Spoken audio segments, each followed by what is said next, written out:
यो चाहिँ के भयो भन्दाखेरि अहिलेको जुन एउटा पुस्ता छ, अहिलेको जुन हामी पुस्ता छौँ र यो अहिलेको यो जमिनको जुन एउटा भोग छ होइन, अब पहिलो हाम्रो चाहिँ अर्ग्यानिक खेती चाहिँ लगाउनुपर्छ, फलफुल लगाउनुपर्छ र यसमा चाहिँ के अरे कीटनाशक औषधिहरू नलगाउने, युरिया डिएपी अथवा विकासे मलहरू नलगाउने त्यो प्रतिबन्ध लगाएर हामीले कार्यक्रमहरू सुरुवात गरेको छ। विशेष गरी म चाहिँ यो मेरो दोस्रो कार्यकाल हो। पहिलो कार्यकालमा म रहँदा 3 वर्ष 4 वर्ष 5 वर्षसम्म रहँदा चाहिँ स्वास्थ्यमा, विशेष गरी यो स्वास्थ्य उपचारमा यहाँका चाहिँ के अरे नगरवासीहरूले स्वास्थ्य उपचारलाई त्यत्रो सहयोग मागेको मलाई थाहा छैन। तर दोस्रो कार्यकालदेखि चाहिँ हामीले करिब करिब सालमा 15-20 लाख रुपियाँ हामीले स्वास्थ्य सेवामा दिइरहेको छ। यो चाहिँ कारण के भयो हामीले अध्ययन गर्दाखेरि चाहिँ पहिलो कुरो के भन्दाखेरि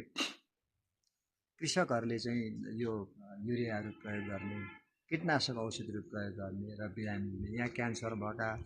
के अरे किडनी मृगौला फेल भएका धेरै बिरामीहरू छन्, धेरै बिरामीलाई हामी सहयोग गरेका छ। र तलबाट यहाँ एउटा स्वावलम्बी अथवा आत्मनिर्भर यहाँका कृषकहरूले चाहिँ आफ्नो जुन एउटा रैथाने बाली, जुन परम्परागत बालीहरू उत्पादन गरेर त्यसको उपभोग गर्न नसक्दाखेरि कीटनाशक औषधि प्रयोग भएको, विकासे मल प्रयोग भएकोले चाहिँ त्यसको प्रयोगले चाहिँ धेरै चाहिँ यहाँका नगरवासीहरू बिरामी भएको भन्ने हाम्रो बुझाइ हो। र जुन एउटा आफूलाई स्वास्थ्य राख्ने, नगरवासीहरूलाई स्वास्थ्य राख्ने एउटा कुरा हो। र दोस्रो कुरो चाहिँ अब मल, त्यस्तो विभिन्न किसिमको मलको प्रयोगले गर्दाखेरि दिनदिनै माटोको अवस्था, उत्पादन शक्ति चाहिँ माटोले गुमाइरहेको र यस्तो अवस्थामा चाहिँ विशेष गरी चाहिँ के अरे माटो अब हामीले बचाउनु पर्छ। यो माटोको भोग भनेको अहिलेको जेनेरेसनले, अहिलेको जुन मेरो 51 वर्ष भएर मेरो पुस्ताले मात्रै माटो भोग गर्ने होइन, मेरो चाहिँ के अरे कमिङ मेरा छोरा नातिहरूले पनि को लागि पनि मैले यो माटो बचाउनु पर्छ। एउटा माटो बचाउने र एउटा कसरी स्वास्थ्य हुने, यो दुईवटा कुरालाई विशेष जोड लगाएर हामी अर्ग्यानिक फल खेती सुरु गरेका छौँ। र हामीले यो प्रोसेस चाहिँ कसरी बनाएको छौँ भन्दाखेरि एउटा कृषकले कम्तीमा पनि 1 रोपनीदेखि 3 रोपनी जग्गा उसले छुट्याउनु पर्छ र 1 रोपनीदेखि 3 रोपनी जग्गा छुट्याएर उसले अर्ग्यानिक फर्ममा, वडामा, नगरपालिकामा दर्ता हुनुपर्छ र त्यहाँ लगाउने त्यो 3 रोपनी लगाउने उसले अन्न, बाली, फल, फुल, बोट बिरुवा सबै उसले के लाउँछ, त्यो बिउ बिजन नगरपालिका निःशुल्क पाउँछ त्यो कृषकले। र चाहिँ त्यो कृषकले बिउ बिजन लगाउँदाखेरि होइन, उसले रैथाने मल तयार गर्नुपर्छ,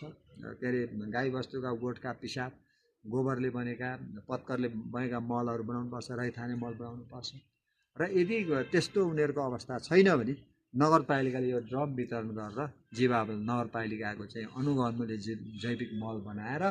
र उसले चाहिँ त्यो किसानले चाहिँ हामीलाई बोलाएर उसले बिउ छर्नुपर्छ। साग लाउँछ, मुला लाउँछ, रायो लाउँछ, तरकारी लाउँछ, एभोकाडो लाउँछ, सुन्तला लाउँछ, जे लगाउँछ होइन, त्यो सबै अभिलेख नगरपालिका लाग्छ।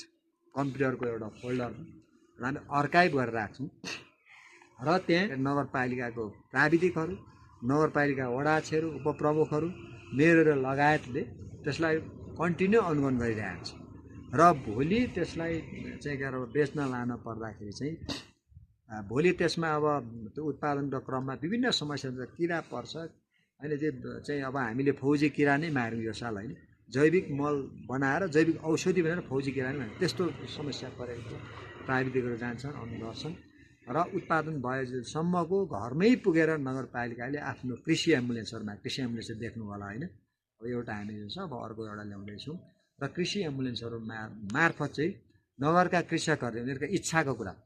आफै बेच्छन्, बिक्री हुन्छ, सकिने गयो र कृषकले बेच्न सकेन होइन, नगरपालिका लगेर बेचिदिनु पर्छ भन्दाखेरि नगरपालिकाले लगेर बेचिदिन्छ। र बिकेन भने कृषकले चाहिँ कमाइ गरेको, उत्पादन गरेको सागसब्जी बिचेन, अनुकूल बिचेन, त्यसको त्यो 3 रोपनी जग्गाभित्र उसले उत्पादन गरेको त्यसको समर्थन मूल्य नगरपालिकाले दिन्छ। मानिलौँ 50 रुपियाँको 1 किलो सागको हामीले समर्थन मूल्य तोक्यौँ, कृषकले 60, 70, 80, 90, 100 1 किलो जसरी बेचे पनि भयो, उसलाई जसरी त्यसको खुसी कुरा र। तर अब मेरो साग बिकेन भने चाहिँ समर्थन मूल्य अहिले 10 लाख रुपियाँ छुट्याएको छौँ र त्यो समर्थन मूल्यबाट हामी सहकारी मार्फत हामी उनीहरूलाई पैसा दिन्छौँ र चाहिँ उनीहरूको अब यो बजार खोजिने दुरी अब त्यस्तै अहिले हामीले यो तपाईँले देखिनु भएको छ भयो जुन बिग मार्ट बन्दैछ नगरपालिका बिचमा र त्यसको सबैभन्दा तलको तला र सबैभन्दा ठुलो फ्ल्याट चाहिँ नगरपालिकाका कृषकहरूले उत्पादन गरेका साग सब्जीदेखि फलफुल अन्न पानी उनीहरूको हस्तकला उनीहरूको उद्यमी व्यवसाय जे ढाका जे गर्छन् बाँसका चाहिँ के अरे चोया डोका फुर्लुङ जे बनाउँछन् होइन त्यो सबै चाहिँ त्यो मार्टमा डिस्प्लेमा राख्छौँ हामी बेच्छौँ त्यसमा पनि चाहिँ के अरे भोलि एउटा ढाका बेच्ने एउटा साडी बेच्ने चाहिँ एउटा हाम्रो नगरवासीले एउटा महिलाले एउटा छोरीचेलीले एउटा बुहारीले बेच्न ल्याएको चाहिँ मानिलिउँ ढाका साडी बिकेर त्यो ढाका साडीमा पनि हामी समर्थन मूल्य तोक्छौँ दिन्छौँ र नगरले यसलाई बजार खोज्ने सल्टाउने बेच्ने काम नगरपालिकाको त्यसले अहिले नगरपालिका हिजो म प्रमुख भएर आउँदा 20 देखि 25 लाख रुपियाँ राजस्व थियो आज हामीले 1,50,60 लाख हामीले राजस्व के अरे हामी गरेका छौँ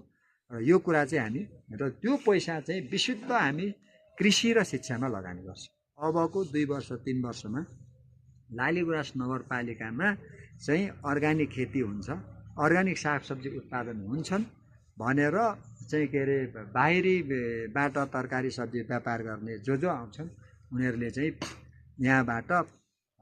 निर्धुक्कसँगले होइन अर्ग्यानिक सागसब्जी उनीहरूले लान सक्छन् र त्यसको लागि प्रमाण स्वरूप हामीले के गरेका छौँ भन्दाखेरि नगरपालिका कृषकहरूले यदि कीटनाशक औषधि प्रयोग गरे युरिया डी प्रयोग गर्ने हामीसँग पेस्टिसाइड मेसिन पनि छ त्यो चेक गर्ने त्यो चाइनाबाट म आफै चाइना गएर आफै ल्याएको छु 2टा मेसिन छ त्यो चेक पनि गर्छौँ र हामीले हाम्रो उत्पादन गरेका सागसब्जी लगेर धरान इटरी विराटनगरमा एकातिर डिस्प्ले राख्छौँ बोर्ड एउटा किसानहरूको अर्काइभ राख्छौँ र साग एकातिर साग राख्छौँ मुला राख्छौँ र चाहिँ के अरे जुन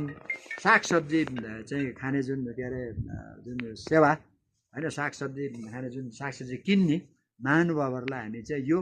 फल्नाको घरमा अथवा फल्नाको खेतमा बालीमा चाहिँ उत्पादन गरेको हो सागसब्जी हो अन्न फलफुल हामी देखाएर हामी बेच्छौँ